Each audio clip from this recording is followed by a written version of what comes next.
Bienvenue à l'Église 180. Si vous êtes ici pour la première fois, sachez que ça nous fait plaisir de vous accueillir et qu'on espère vraiment que votre expérience parmi nous sera des plus agréables. Aujourd'hui, vous allez entendre un discours simple et actuel au sujet de la Bible. Vous pourrez aussi apprécier une musique positive, contemporaine, imprégnée de foi et d'espoir, le tout dans une ambiance décontractée, tout en savourant un bon café. Les dimanches matins, nous offrons aussi un service à l'enfance afin que vos enfants aient du plaisir, soient en sécurité et que vous ayez l'esprit tranquille tout au long de l'événement. Pour ne rien manquer, suivez-nous sur notre page Facebook ou visitez notre site Web. Au nom de toute l'équipe de l'Église 180, bonne rencontre!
Bonjour 180, est-ce que vous allez bien?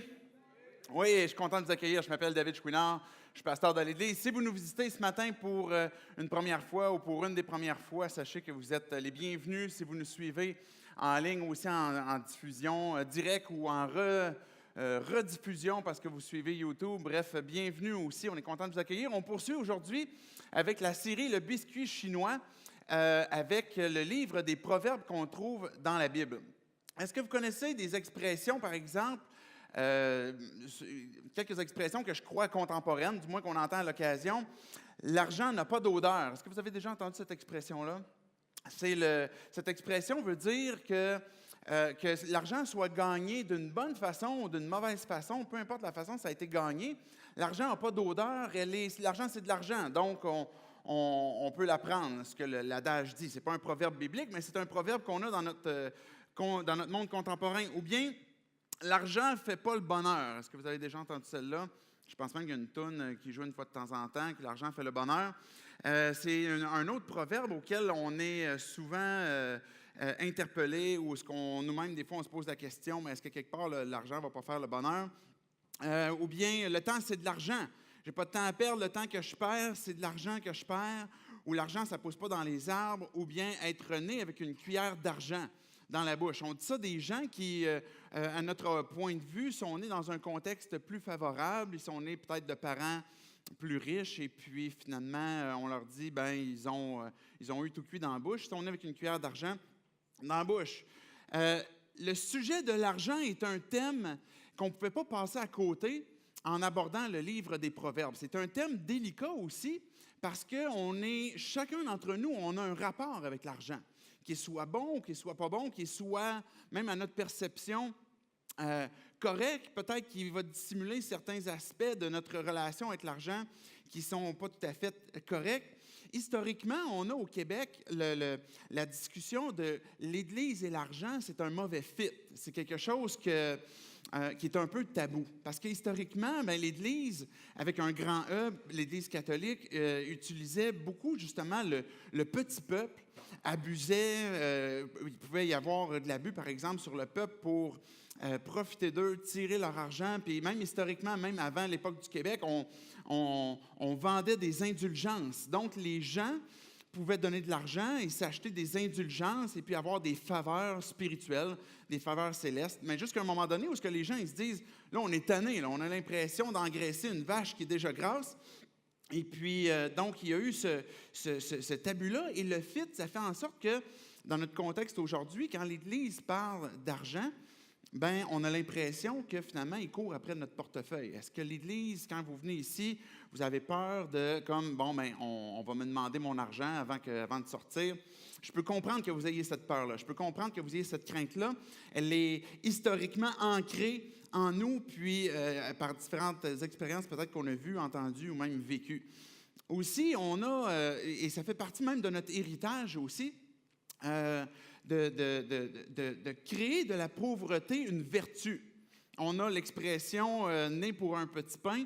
Ben, on a eu des fois, peut-être les générations passées, aujourd'hui, je ne sais pas jusqu'à quel point est-ce qu'on croit ça, mais que la pauvreté est une vertu. Évidemment, encore, l'Église peut-être a véhiculé cette pensée-là, comme quoi que faire vœu de pauvreté, c'était une bonne chose, et puis que les gens qui démontraient une pauvreté, mais c'était quelque chose de vertueux. Donc, ça fait en sorte que cet élément-là aussi, que la pauvreté est une vertu, fait en sorte que parler d'argent est un peu tabou et un peu délicat. Mais une autre raison aussi pourquoi est-ce que c'est délicat de parler d'argent, comme je disais, on a tous un rapport avec l'argent et il est facile pour nous, qu'on soit croyant ou non, que ça ait un lien ou non avec l'Église, de juger comment est-ce que les autres ont leur rapport avec l'argent.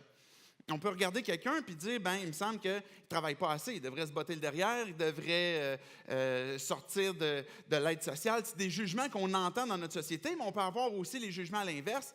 Mais le gars, c'est un workaholic, et puis il néglige sa famille, il néglige ses enfants, il est matérialiste. On a différentes circonstances de vie, chacun d'entre nous, dans lesquelles on est. Peut-être que vous vivez une circonstance où vous êtes à un point où c'est nécessaire pour vous de déployer beaucoup d'heures au travail. Peut-être que vous êtes dans une circonstance où vous avez perdu votre travail. Les gens on ne comprend pas toujours ce que les autres vivent. Et des fois, il y a des jugements comme ça qui sont portés les uns envers les autres. Qu'on soit croyant ou non, on peut avoir ces impressions-là. Maintenant, comme je disais tantôt, le livre des Proverbes dans la Bible aborde la question d'argent. Il y a 43 versets, au moins, qui parlent d'argent dans les Proverbes. Donc, c'est un thème qui était nécessaire d'aborder. Et Jésus, quand il est venu aussi sur terre, si vous lisez par exemple les Évangiles, vous allez constater que Jésus a souvent le discours des possessions, des ressources que l'on peut avoir pour poursuivre certains enseignements. Donc, Jésus a utilisé l'argent comme illustration, a enseigné sur l'argent et sur les possessions. Et donc, c'était quelque chose que Jésus a beaucoup parlé aussi et qui utilisait des histoires justement pour apporter ses enseignements.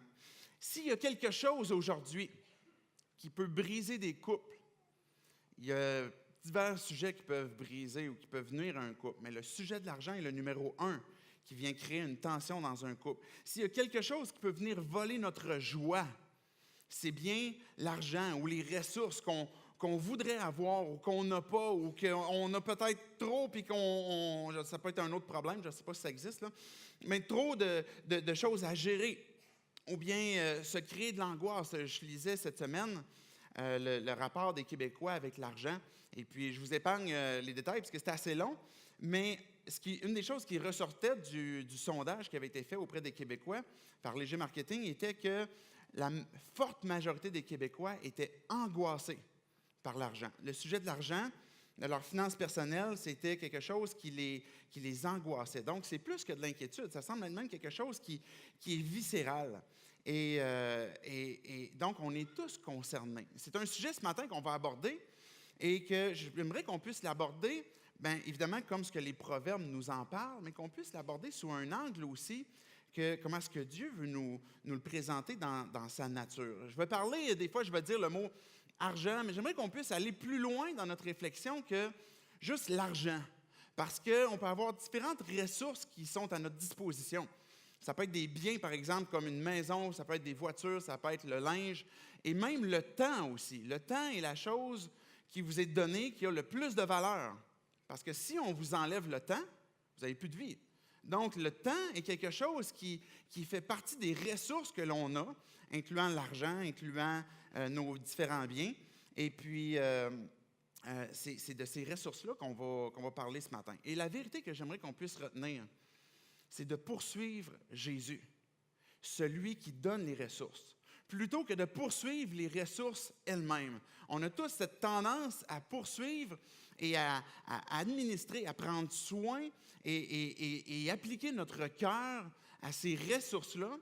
Et des fois, on oublie de poursuivre celui qui donne ces ressources-là. Si tu es ici ce matin et que tu ne te dis pas croyant et que tu te poses des questions sur Dieu, bien, la question que je veux te suggérer, c'est de considérer, est-ce que Dieu peut être celui qui communique les ressources que tu as présentement?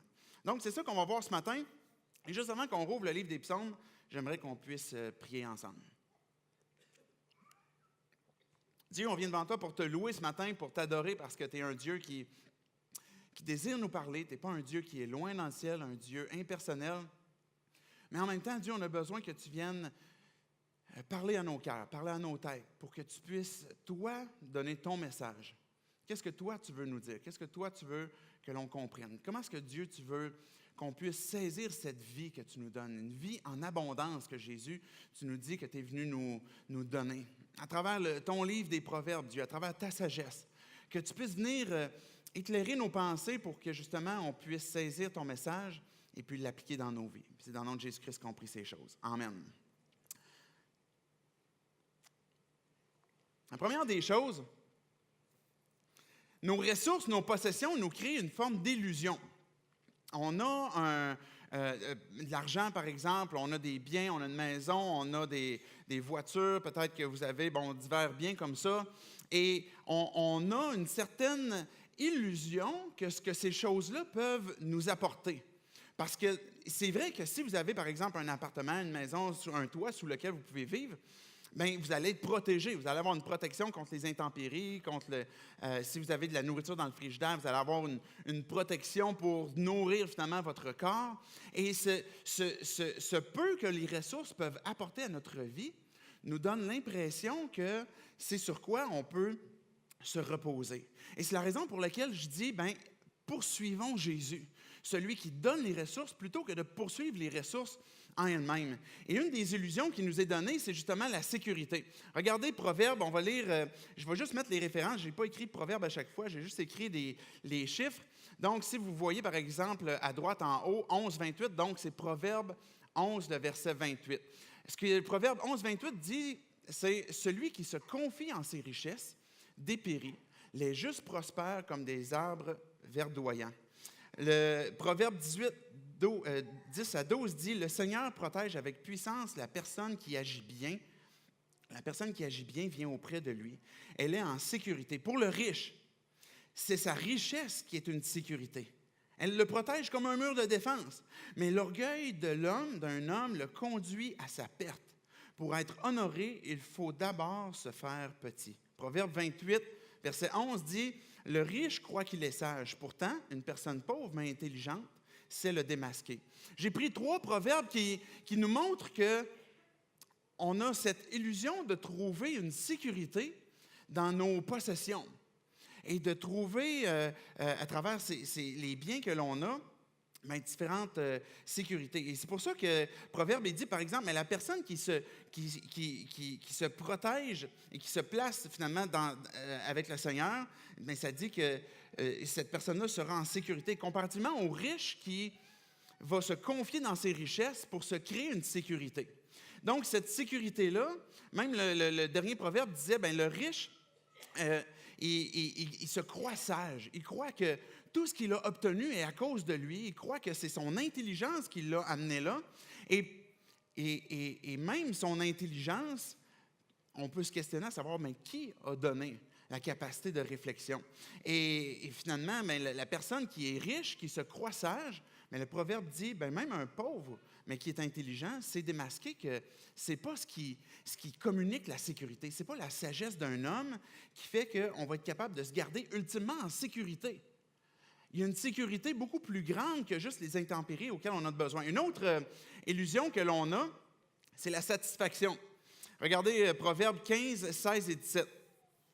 « Mieux vaut avoir peu et être soumis au Seigneur que posséder beaucoup et vivre dans l'inquiétude. » Mieux vaut, et celle-là, je l'aimais, ce verset-là, regardez bien, c'est vraiment intéressant comment c'est dit. « Mieux vaut un plat de légumes préparé avec amour qu'une viande savoureuse assaisonnée de haine. C'est pas pire, hein? On dirait que c'est un peu comme poétique. Je ne sais pas si vous aimez les légumes. Moi, je commence à les aimer de plus en plus. Ça n'a rien à voir avec un régime vegan ou peu importe là, de viande. Mais ce que le verset dit, c'est qu'on a une illusion de satisfaction. Est-ce que l'argent fait le bonheur? Mais ce que le proverbe dit, c'est que quand on prend le temps de s'arrêter sur notre satisfaction, on réalise qu'un plat de légumes qui nous a été servi avec amour vaut mieux qu'une viande assaisonnée de haine, ce qui ne procure pas une satisfaction. Et ultimement, peut-être que nos possessions, nos richesses, on peut penser qu'elles nous apportent aussi une liberté ou une délivrance, un salut. Regardez Proverbe 11, les versets 4 puis les versets 7 aussi. 2 versets que je vais lire de Proverbe chapitre 11. Est-ce qu'on l'a, celle-là? OK. Arrêtez là. Je vais vous les lire. Peut-être que j'ai oublié de vous les mettre. Donc, Proverbe 11, verset 4, puis après ça, verset 7, ça dit « Au jour du jugement, la richesse est inutile. Seule la pratique de la justice préserve de la mort. » Verset 7 dit « La mort du méchant anéantit tous ses espoirs, en particulier ceux qu'il plaçait en ses richesses. » On l'avait finalement. Qu'est-ce qui nous reste une fois qu'on a perdu la santé?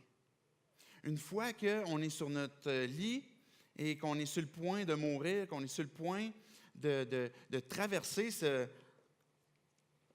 passage vers la mort et que finalement on se retrouve devant Dieu, qu'est-ce que nos richesses peuvent nous apporter comme liberté, comme délivrance, comme sécurité, comme satisfaction?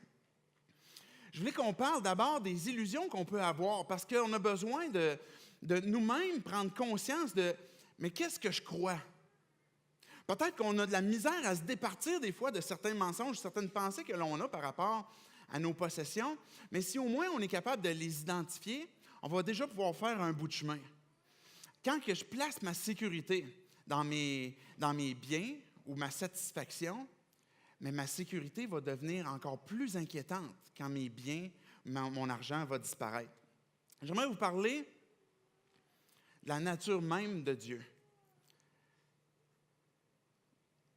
On disait tantôt de poursuivre Dieu, poursuivre Jésus, celui qui donne les ressources, plutôt que de poursuivre les ressources elles-mêmes. Dieu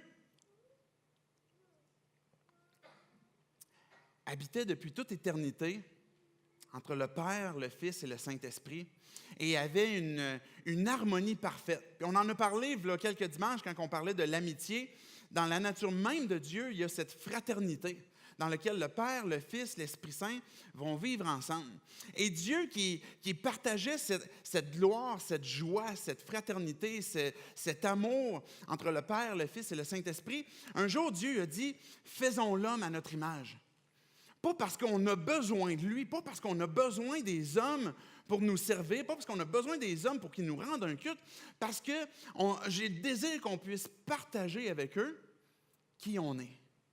Faisons l'homme à notre image, qu'on puisse avoir une relation ensemble et que je puisse partager ma gloire avec eux. Et Dieu a créé l'humanité dans le but de pouvoir nous partager sa beauté, partager sa gloire, partager son amour, partager sa joie. Un des versets que Jésus dit pour celui qui a placé sa confiance, par exemple, en Dieu, en Jésus-Christ, quand on arrive au moment de la mort devant Dieu, Dieu nous dit « Entre dans la joie de ton maître ». Dans la présence de Dieu, il y a cette joie que Dieu veut communiquer, cet amour, cette gloire. Et l'homme a été placé sur la terre, puis Dieu lui a dit, mais prends possession de la terre, profites-en, les projets, les rêves, les choses que je t'ai partagées. Toi aussi, tu es créé semblable à moi, on est fait pour vivre en relation ensemble, puis pour que tu puisses faire aussi ces mêmes initiatives-là sur la terre. Et là, un jour, à un moment donné, l'homme, il s'est questionné, puis il s'est posé la question, et si je rompais cette relation-là, finalement, pour m'émanciper? Et si je rompais ma relation avec Dieu pour que moi-même, je puisse devenir mon Dieu? C'est ça le mensonge qui est arrivé dans le Jardin d'Éden. Dieu, il n'a pas dit que vous allez mourir, que Satan disait, mais il a dit que vous allez devenir comme lui, puis il ne veut pas ça. Donc, l'homme a dit, je veux devenir mon propre Dieu. Je veux que mon univers tourne autour de moi plutôt que de vivre dans cette relation-là avec mon Créateur. Et on s'est posé la question, mais si je devenais finalement mon propre Dieu, puis c'est à ce moment-là qu'on n'avait peut-être pas réalisé aussi à ce moment-là que nous allions pas nous enrichir, mais plutôt tomber en faillite. Tomber en faillite ou sans réaliser que ce pourquoi on a été créé, c'était pour vivre en relation avec Dieu. Parce que Dieu avait ce désir de partager, de donner, de partager ses ressources, partager sa personne. Et en se séparant de lui, plutôt que de s'enrichir, on s'est appauvri. Parce que la Bible, ce qu'elle dit, ce qu'elle nous communique, c'est que cette action-là de rébellion, on peut appeler ça de l'orgueil, on peut appeler ça une indépendance qui est malsaine. La Bible appelle ça le péché. Et ce que la Bible dit, c'est que le salaire du péché, c'est la mort. Ce qui a été notre faillite pour nous, au moment où ce que Dieu a dit, je veux tout vous donner, là, je veux qu'on partage ensemble cette relation-là, puis qu'on dit non, je vais décider de faire de moi mon propre Dieu, mais plutôt que s'enrichir, on est tombé en faillite. Et on doit rembourser maintenant. On doit rembourser à Dieu ce qu'on lui doit. Et le salaire du péché, c'est la mort. La générosité infinie de Dieu. Et c'est vers ça que je vais m'en aller. La générosité de Dieu ne nous a pas seulement créés pour partager la joie, mais au moment où on est tombé en faillite, Dieu était prêt à payer la dette de ce qu'on lui devait. Puis là, peut-être vous posez la question, mais OK, mais si Dieu, là, il possède tout l'or du monde, si Dieu possède tout l'argent du monde, si ma dette, c'est 1000 pièces ou 1 million, qu'est-ce que ça change pour lui, qui est immensément riche et qui possède tout déjà? Il me semble que ce n'est pas nécessairement de la générosité. Mais ce que Dieu a dit, c'est que ce de quoi on était endetté, c'était notre propre vie.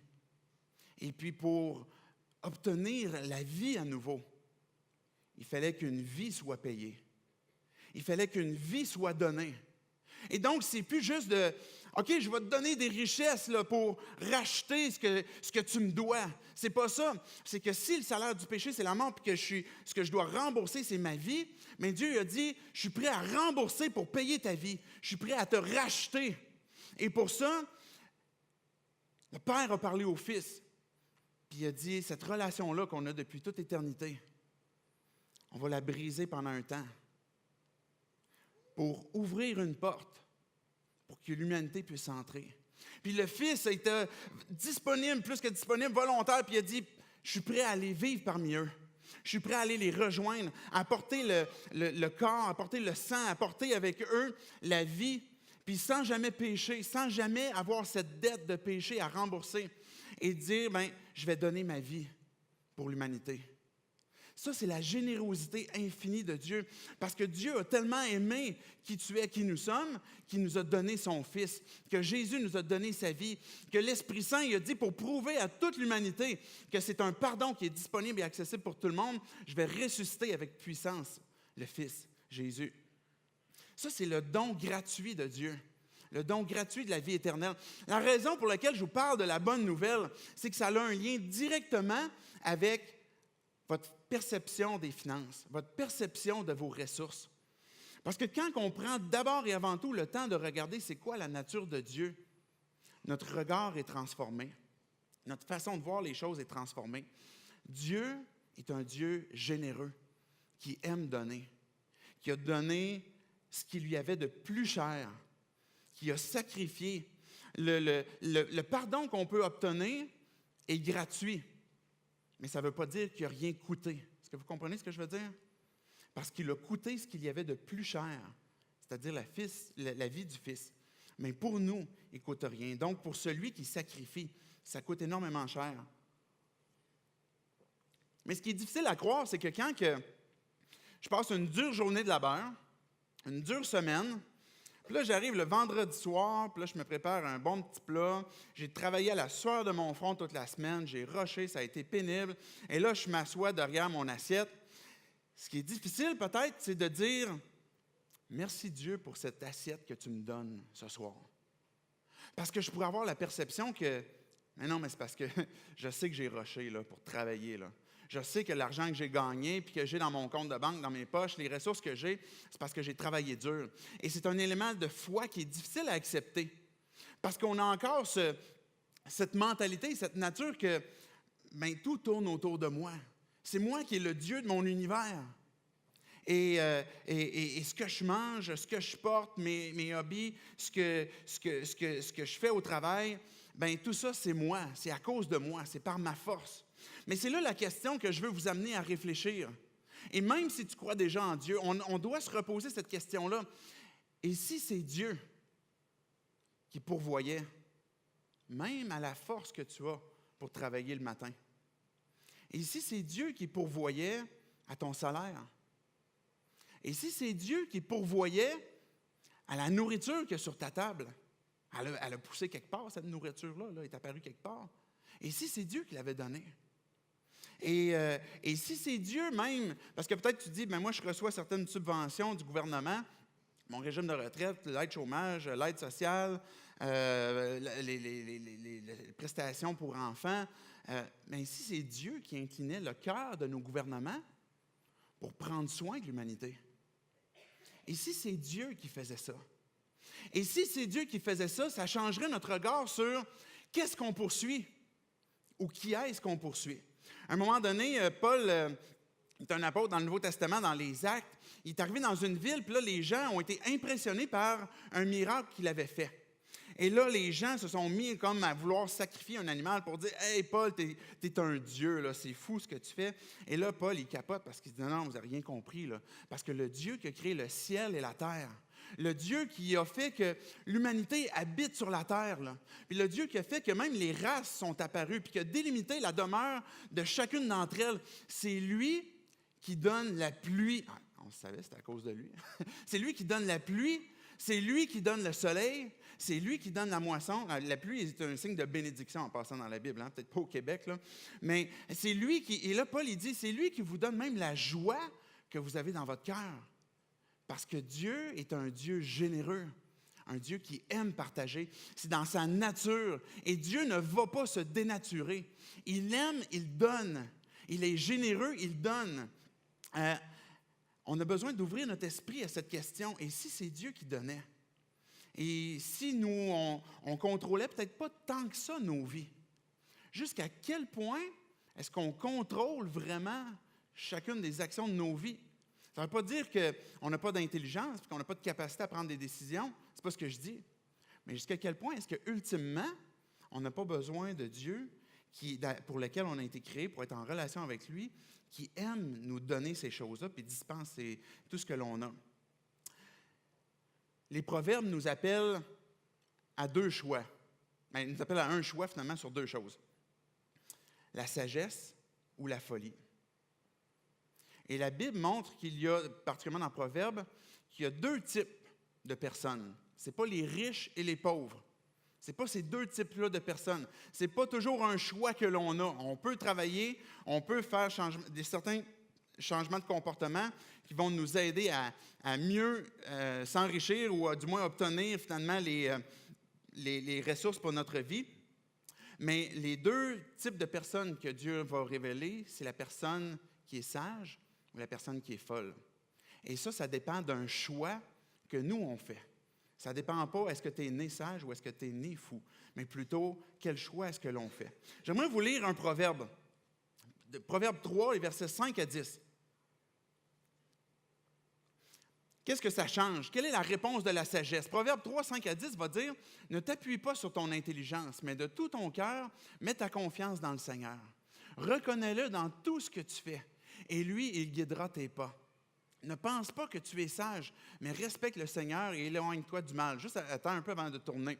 Ce que ce verset-là est en train de dire, c'est exactement ce qu'on vient de résumer, c'est-à-dire que de considérer que Dieu est celui qui donne nos ressources, et de ne pas s'appuyer sur notre intelligence, mais plutôt de placer notre confiance sur Dieu. De poursuivre lui plutôt que les recherches, les ressources. Et de le reconnaître aussi dans tout ce qu'on fait. Des fois, on a besoin de s'arrêter et de dire, « OK, Dieu, il est présent dans ma vie. Même où j'ai l'impression qu'il est absent, il est en train de prendre soin, il est en train d'aimer, il est en train de dispenser. » On peut aller à la suite du texte.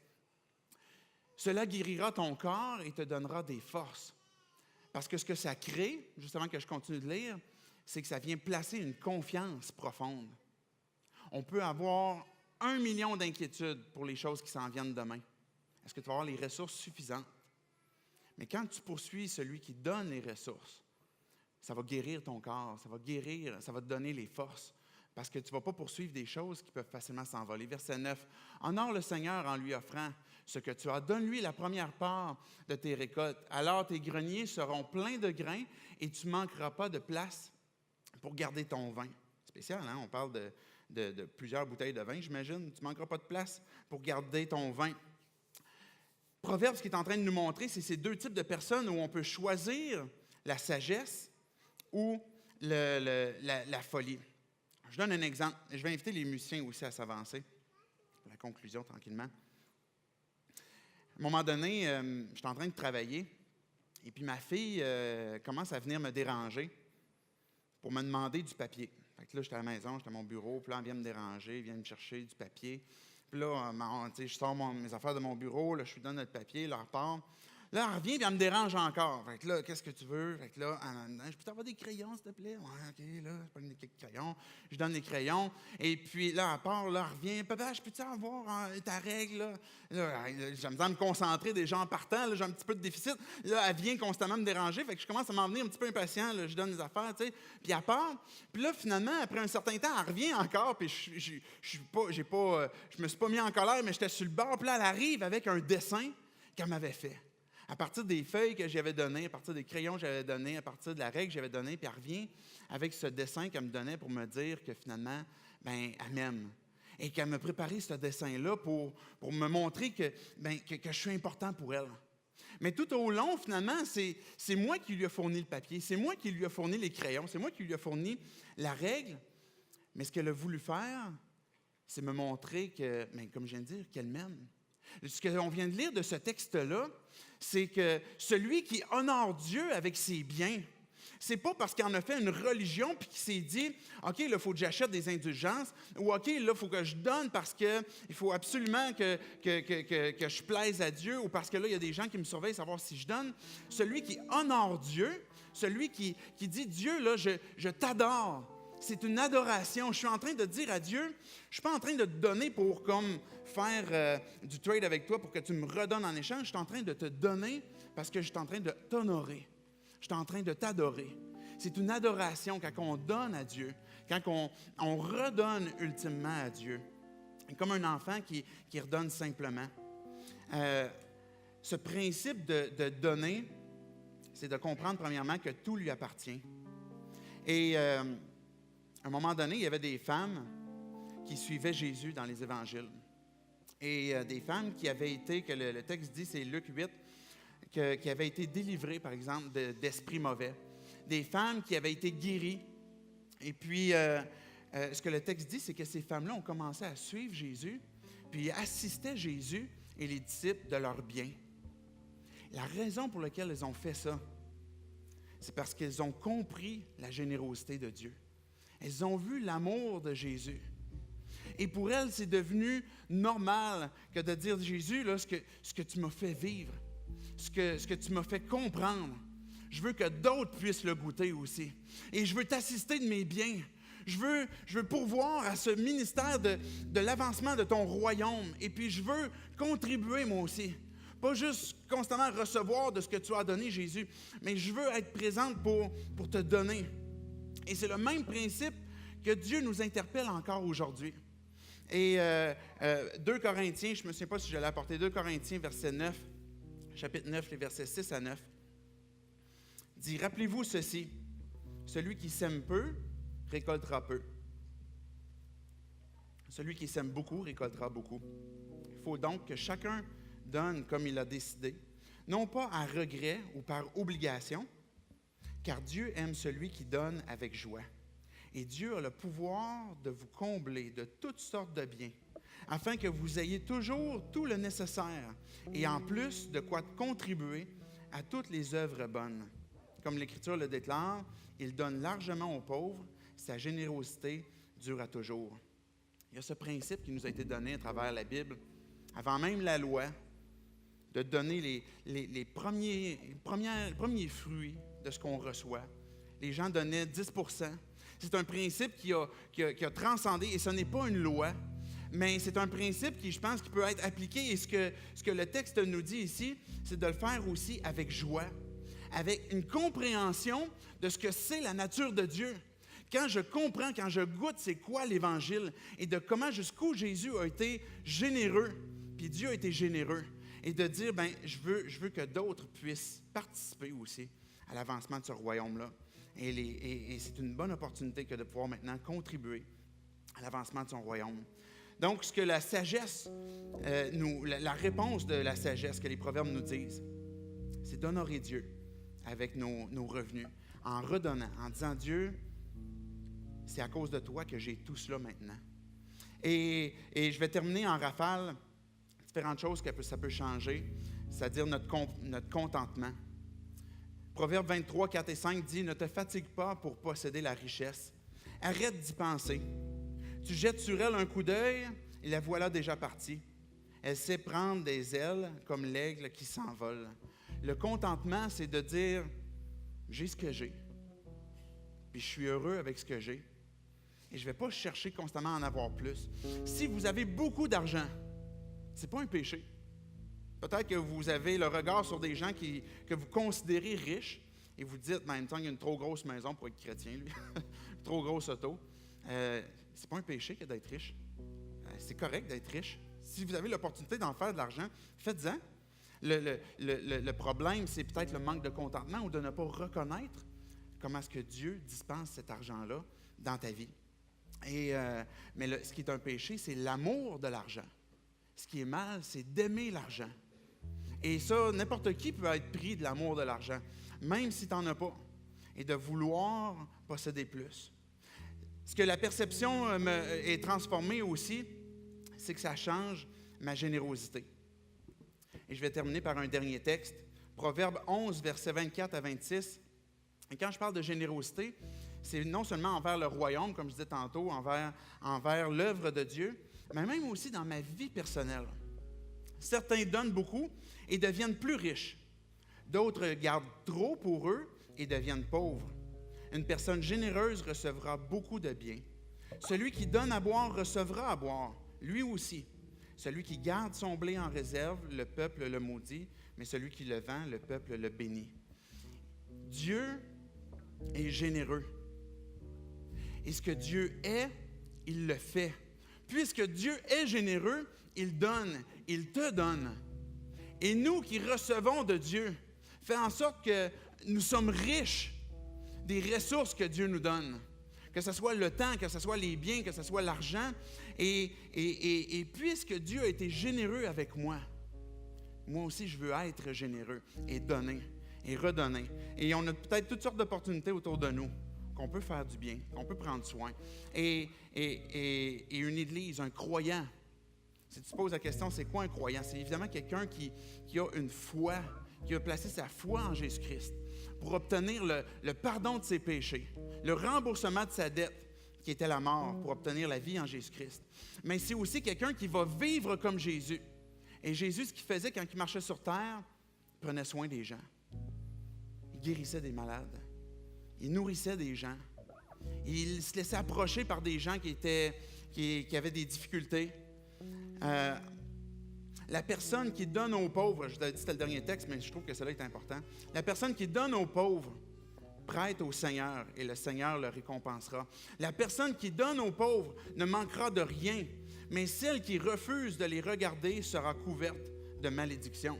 Ce que Jésus, la façon qu'il a vécu sur terre, c'est qu'il a pris soin des gens. Il a été généreux. Il nous interpelle chacun d'entre nous à vivre cette générosité-là, avec une main tendue, avec un cœur ouvert.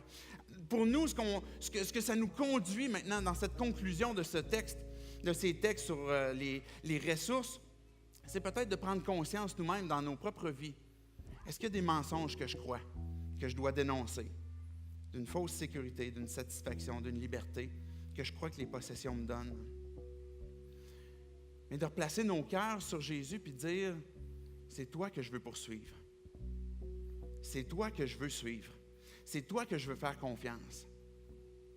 Et de se souvenir que c'est lui qui donne, ce soit l'amour, le partage, sa grâce. La grâce est un terme qui veut tout simplement dire un don gratuit, une intervention de Dieu en notre faveur. Il nous a donné son Fils, sa vie, son pardon. Mais ça implique peut-être aussi des repentances dans nos vies. Puis les repentances commencent d'abord et avant tout dans les pensées, dans nos têtes, dans ce que l'on croit. Peut-être qu'on devrait considérer faire un budget. Peut-être que pour certains d'entre nous, ça va être ce qu'on doit considérer. Comment je peux mieux gérer les ressources que Dieu me donne? Peut-être que pour certains d'entre nous, ce changement de pensée qu'on doit avoir, c'est d'ouvrir ma main pour manifester de la générosité envers mon prochain. Peut-être que pour certains, la repentance d'entre nous serait de travailler, de se trouver un emploi, puis de travailler. Peut-être que pour certains d'entre nous, ça serait de chercher des conseils, de demander de l'aide pour se sortir d'une circonstance qui est peut-être difficile. Peut-être que ça serait aussi de changer nos pensées sur reconnaître que ce que j'ai est un don de Dieu, vient de Dieu. Peut-être pour certains d'entre nous, une repentance voudrait dire de renoncer à l'amour de l'argent, chercher à arrêter de vouloir m'enrichir. Ou peut-être ça serait d'arrêter de s'inquiéter, mais de plutôt se concentrer nos pensées sur recherche le royaume, sa justice. Mais inquiétez-vous pas de ce que vous allez porter demain, de ce que vous allez manger demain. Votre Père qui est dans le ciel, il sait que vous en avez besoin. Peut-être que pour certains d'entre nous, les pensées qui sont interpellées à changer, c'est le contentement. C'est-à-dire, je trouve une satisfaction à dépenser, ça vient me soulager d'un mal, ou de vouloir économiser à outrance, mais de vouloir plutôt de se contenter de ce qu'on reçoit. Ou peut-être, certains d'entre nous, de considérer à donner sur une base régulière aussi, pour que ce que j'ai goûté de l'œuvre de Dieu dans ma vie, sur ma famille, que d'autres aussi puissent le découvrir, que d'autres gens à côté de nous, où il y a des bancs vides, puissent venir aussi, s'asseoir dans ce lieu, puis qu'on puisse faire avancer ce royaume, ce message que Jésus veut nous donner. J'aimerais qu'on puisse conclure par la prière, qu'on puisse replacer dans nos cœurs cette bonne nouvelle. Jésus, on te dit merci. On veut te louer et t'adorer pour cette générosité infinie que tu as eue de donner ta vie. Père, à nous donner ton Fils Jésus-Christ. Tu as été le premier généreux, le premier à partager tes richesses. Et Dieu, on veut t'adorer pour ça. Dieu, on veut placer nos cœurs sur toi parce que, tout simplement, ouvrir nos cœurs, ouvrir nos pensées, pour se laisser imprégner de qui tu es. Que tu puisses venir ouvrir nos yeux et ouvrir nos oreilles pour qu'on puisse saisir que cette générosité que tu as eue envers nous, qu'on puisse l'avoir aussi. Pas parce qu'on veut devenir des gens religieux, pas parce qu'on veut se mettre à pratiquer une loi, pratiquer des règles, mais parce qu'on veut être rempli de cette générosité aussi que tu as eue envers nous, qu'on veut se sensibiliser et puis t'honorer, Dieu. Et dire, oui, Dieu, ça vient de toi, avoir cette confiance, cette foi que tu es notre papa ou que tu peux être notre papa, qu'on peut placer notre confiance en toi. Dieu, on veut se placer devant toi aussi pour chacun d'entre nous, que tu puisses venir avec ton esprit, venir nous communiquer ce qu'on a besoin de transformer dans nos pensées, pour que nos comportements soient transformés aussi. Dieu, plusieurs d'entre nous, puis on l'a dit tantôt, on est angoissés par ce sujet, cette question. Et Dieu, on ne sait pas des fois par quel bout commencer. On ne sait pas comment abandonner un tel comportement, comment se sortir d'une telle circonstance. Notre prière, Dieu, c'est que tu puisses venir créer, toi le Dieu créateur, dans le fond de nos cœurs et de nos pensées, le vouloir et le faire. Parce que trop souvent, Dieu, on ne veut pas. Trop souvent, Dieu, on ne peut pas. On veut te dire qu'on a besoin de toi. Qu'on sollicite encore une fois ta générosité, ta grâce pour venir transformer nos pensées, nos cœurs, nos comportements. Et qu'on veut s'engager, Dieu, à t'honorer, à manifester cette même générosité aussi que tu as eue envers nous. C'est dans le nom de ton Fils Jésus-Christ qu'on prie ces choses. Amen.